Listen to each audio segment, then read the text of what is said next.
রাজ্যের বকেয়া আদায়ের দাবিতে ৪ঠা ডিসেম্বর বুধবার সংসদ ভবন চত্বরে বিক্ষোভ করল তৃণমূল। আজ সভা শুরুর আগে দলের লোকসভা এবং রাজ্যসভার সাংসদরা প্ল্যাকার্ড হাতে নিয়ে গান্ধী মূর্তির পাদদেশে বিক্ষোভ করেন। মনরেগা সহ বিভিন্ন প্রকল্পে কেন্দ্রীয় সরকার কেন দীর্ঘদিন বাংলার টাকা আটকে রেখেছে সেই দাবি তোলা হয় তৃণমূলের তরফে।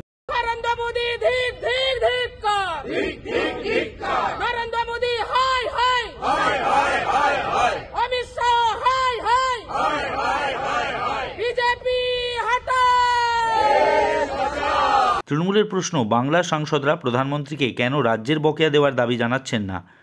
তৃণমূল নেত্রী এবং রাজ্যের মন্ত্রী শশী পাঁজা বলেছেন, প্রধানমন্ত্রীর সঙ্গে বঙ্গ বিজেপি নেতারা বৈঠক করলেও কেন তারা বাংলার বকেয়া মেটানোর দাবি তুলছেন না।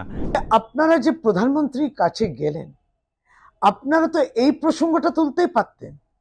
আপনারা যে কয়েকজন নির্বাচিত আছেন বাংলার মাটি থেকে, আপনাদের ভাবনার মধ্যে আসে না যে 100 দিনের টাকাটা যে আটকে রইল, এত বলার পরেও সুপ্রিম কোর্ট, হাইকোর্ট সকলেই বলার পরেও রাজ্যের প্রাপ্য টাকাটা দেয়া হয় না? আপনারা এইটা নিয়ে প্রধানমন্ত্রীকে জিজ্ঞেস করেছেন কি? এবারের সংসদের শীতকালীন অধিবেশনে বাংলার বকেয়া ইস্যু তুলে ধরার কৌশল নিয়েছে তৃণমূল। সংসদের ভিতরে একই ইস্যুতে সরব হন তৃণমূল সাংসদ দোলা সেন এবং জুন মালিয়া। বাংলার বকেয়ার চিত্র এইরকম: এমজিএনআরইজিএতে 43,000 কোটি টাকা বাকি, বুলবুল, আমফান, যশ সব সাইক্লোনে 42,600 কোটি টাকা বাকি, গ্রামীণ আবাস যোজনায় 24,200 কোটি টাকা বাকি, সমগ্র শিক্ষায় 19,000 কোটি টাকা বাকি, গ্রাম সড়কে 2700 কোটি টাকা বাকি, জল জীবন মিশনে 2500 কোটি টাকা বাকি, সব মিলিয়ে প্রায় 2 লক্ষ কোটি টাকার কাছে বকেয়া।